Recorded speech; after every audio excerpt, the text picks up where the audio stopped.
service is very much on demand. This week, Metro Transit launched Metro Micro bus service in parts of Coon Rapids. So Metro Micro is a shared ride, on-demand transit service that's serving parts of Coon Rapids, Blaine, and Spring Lake Park. Each Metro Micro ride must start and end in the service area. This map shows the Blaine area zone service boundaries. It includes Sand Creek Park to the northwest corner, all the way over to Blaine City Hall on the east side, and down to the southernmost point at Spring Lake Park High School. So when we design the zone boundaries, we take into consideration transit needs in the areas, but also where fixed route is and importantly is not. To use the service, just download the Metro Micro app on your smartphone, create an account, and request a ride. On weekdays from 5:30 a.m. to 10:30 p.m. and weekends from 7 a.m. to 10:30 p.m. The fares are low, and it's similar to Metro Mobility, where all the vehicles are ADA compliant. So you request a ride when you're ready to leave, and you don't need to schedule ahead like you do with Metro Mobility. Our Metro Micro buses have 8 seats. Christina Pfluger is the project administrator for Metro Micro through the Metropolitan Council. She says Metro Micro is a great option for seniors who no longer drive. To be able to use this and go grab their groceries or run their errands, it's great. To learn more about the Metro Micro Transit service, check out their website, metrotransit.org/micro-Blaine.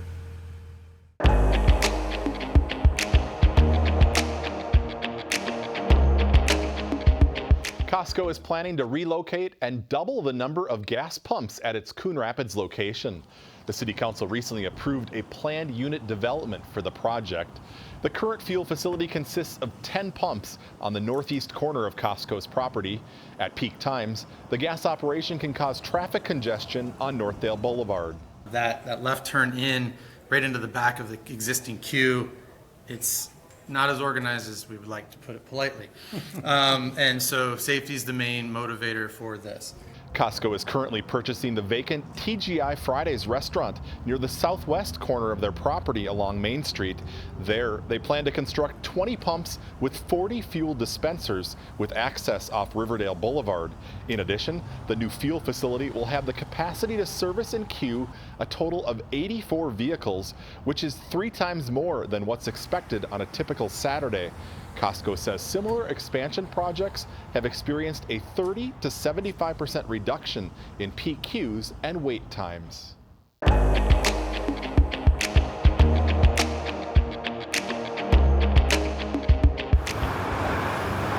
Give yourself plenty of time to get where you're going.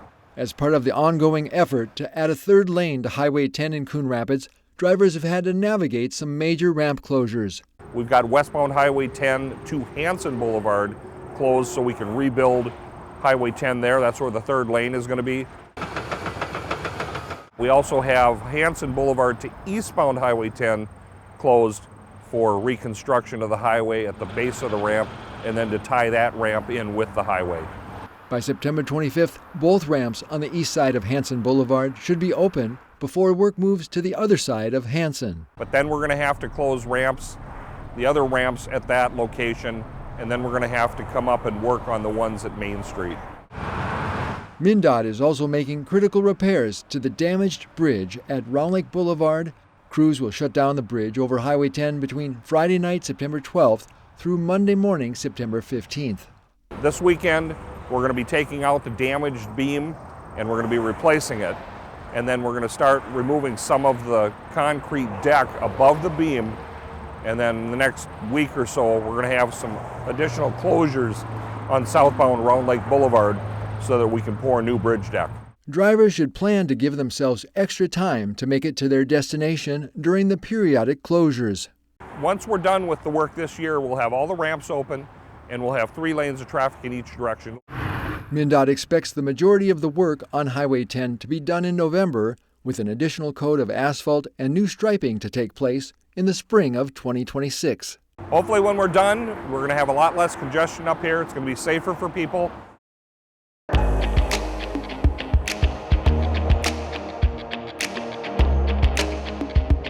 The The Coon Rapids Pet Fair marks its 10th anniversary this year, and it will be celebrating the milestone at a new location.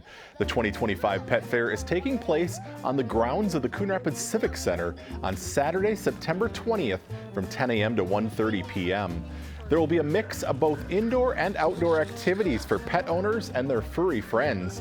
The free fun will include a costume contest, pet walk, kids games, and a photo booth. Vendors will also be on hand showcasing their products, services, and adoption options. Again, this year's Pet Fair is taking place at the Coon Rapids Civic Center. All well-behaved pets on a leash and their owners are welcome to attend.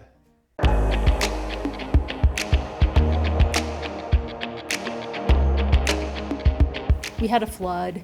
We had some pipes burst above us in the old building. Anoka County Emergency Communications Director Carrie Morrissey recounts an incident at the old 911 call center in the basement of the Government Center in downtown Anoka. The windowless space, built more than 30 years ago, became cramped over the years. It went very smooth considering it was a move to a brand new building. Those water leaks are now a distant memory following the opening of a new 42,000 square foot emergency communications center off Hanson Boulevard in Andover. Members of the media got a tour of the new facility this week, which has been up and running for nearly 6 months. It's just been a positive move. Honestly, the daylight, the morale boost, all the wellness features we've talked about. Wellness features including an exercise room, outdoor space to soak up the sun, and a relaxation area with a massage chair. So if we don't take care of our minds, our mental wellness as well as physical wellness, we lose people. We burn out. It's too much. I think this is the third time I've gone through it, and I seem to learn something new every single time we go through it. Anoka County Board Chair Mike Gamache says the $40 million center has been needed for a long time. Federal funding covered more than half of the project cost. It could be a child getting hit by a car. It could be a number of different things that are so emotional in people's lives. And these people are the ones that have to not only handle it and get the police sent out or the fire department sent out or whoever needs to be there, but also to calm them down, to make sure they can get all the information correctly so that they know exactly what's needed. The new facility combines both the 911 call center, which receives more than 400,000 calls annually, and the radio shop, which services all of the radio equipment used by first responders in Anoka County. New technology is helping ease some of the call volume for telecommunicators. So about 35% of our alarm calls, the phone never rings anymore. So we're using technology and assistive technology to lessen the phones ringing. Anoka County 911 plans to continue its forward thinking in its new, bigger and brighter space, embracing next-generation technology with the continued support of county leaders. It's so great that we have this ability to give the people of Anoka County the best possible service at sometimes the worst possible moment of their lives.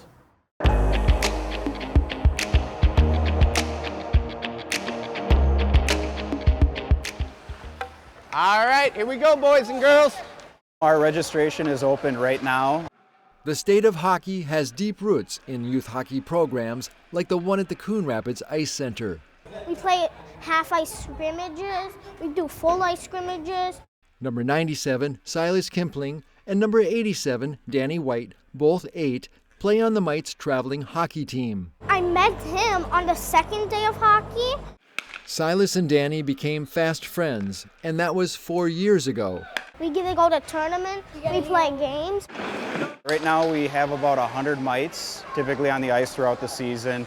Nick Hanslick is the Mite director for Coon Rapids Youth Hockey and says there's always room for more on the ice. One of the great things about our program is our first year is free. Yes, that's right. A child's first year in Mites costs nothing. So the first year our registration is covered for new players as well as all of their equipment, anything that they need to start out playing hockey, we provide. The Coon Rapids Youth Hockey Association has a storage room full of gently used gear like helmets, sticks, and skates. The goal is to try to get them into the season and just to get a taste of what hockey's like. If your child can't skate just yet, they can join the Junior Cardinal Camp. That is where kids who, like I said, aren't sure if they want to play it, usually the younger kids, if they haven't even skated before, they're welcome to come out, go out on the ice, basically learn to fall, get back up, and just keep practicing. If you have a child between the ages of 4 and 8 interested in playing in the MITE program for the 2025-26 season, check out the Coon Rapids Youth Hockey Association's website at coonrapidshockey.com. They can get going now. Our season starts in October.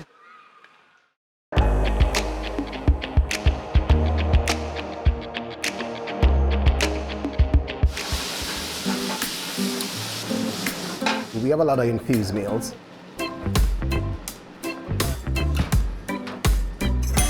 If you like the taste of authentic Jamaican flavors without the airfare, then check out Time and Place, a tropical wine bar in Coon Rapids. It's a name that we came up with from a place that we used to go to in Jamaica. Owner and executive chef Rowan Brown proudly shares some of the food inspired by his native land with customers in Coon Rapids. My background as a chef came from Jamaica. I cooked a lot with my mom. Growing up in the kitchen with my mom, cooked a lot. My mom was a phenomenal chef.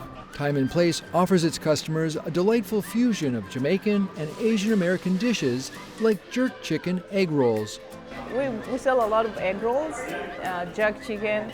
A lot of people come for that. They also offer burgers and sandwiches with seasoned fries. We came up with an infused banh mi, Jamaican banh mi, which is selling like crazy. Another signature Jamaican dish is red stripe beer rice. So we literally cook the rice and beer, and it's one of our top sellers right now. Time and Place opened to its customers back in February in the former Dairy Queen site at 3064 Coon Rapids Boulevard. Business partner Grace Jacobsma works with Rowan and oversees the finances. She also likes meeting customers. The reception we've gotten from the community so far is good, and we cannot wait to see how this business will grow because we want to grow. Not only can customers dine in, they can pick up their food to go or have it delivered. You know, anyone can walk in and find something on the menu they like. Time and Place Tropical Wine Bar opens daily at 11 a.m. For details, check out their website, timeandplacerestaurant.com.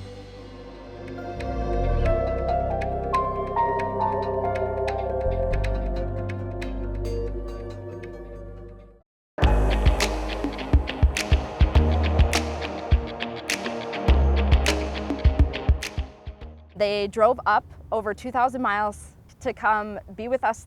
The coordinator of Civil Fire Protection for the state of Durango, Mexico, drove this Dodge Ram on a 29-hour trip to Coon Rapids to be part of something special.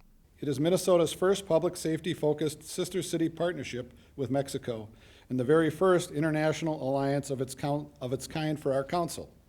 Fire Coordinator Arturo Galindo from Durango, Mexico, and Fire Chief John Piper signed the historic agreement which joins the Anoka County Fire Protection Council and Durango, Mexico into a sister city relationship. It's been wonderful. Britta Maddox, who works for the Coon Rapids Fire Department, helped facilitate this partnership. We hope to grow a firefighter exchange program with them where they can send firefighters up here and we can send firefighters down there to learn and gain some cultural understanding and some expertise on different tactics that might be used and how to do more with less. As the fire coordinator for the state of Durango, Arturo Galindo represents 39 big and small fire stations. They have firefighters that go into, structure fires with no gear on, nothing, just shorts and a t-shirt. An extra part of the Sister City agreement included the donation of a dozen sets of used turnout gear. So thanks to Coon Rapids Fire Department, they had some old turnout gear that was going to be retired, and generally that ends up in the landfill. And so instead of that, we're donating it to them. And today I feel very proud to represent all of those firefighters that are in Mexico. Through an interpreter, Galindo told the chiefs from the Fire Protection Council that many firefighters in Mexico are actually volunteers, and how this Sister City agreement will help build bridges of a brotherhood between nations. Mejores bomberos, mejores servidores públicos. Because all of this in the end makes us better firefighters and makes us better public servants. This is our EMS storage. Assistant Fire Chief Aaron Johnston gave Galindo an exclusive tour of the new Fire Station 3 in Coon Rapids. He was so excited to see all of the location and all of the apparatus, and he even jumped in one of our vehicles and wanted to turn all the lights and sirens on, so it was really great to see. The short 3-day visit was the first step toward strengthening international cooperation in the name of public safety and fire protection. It just was a match made in heaven.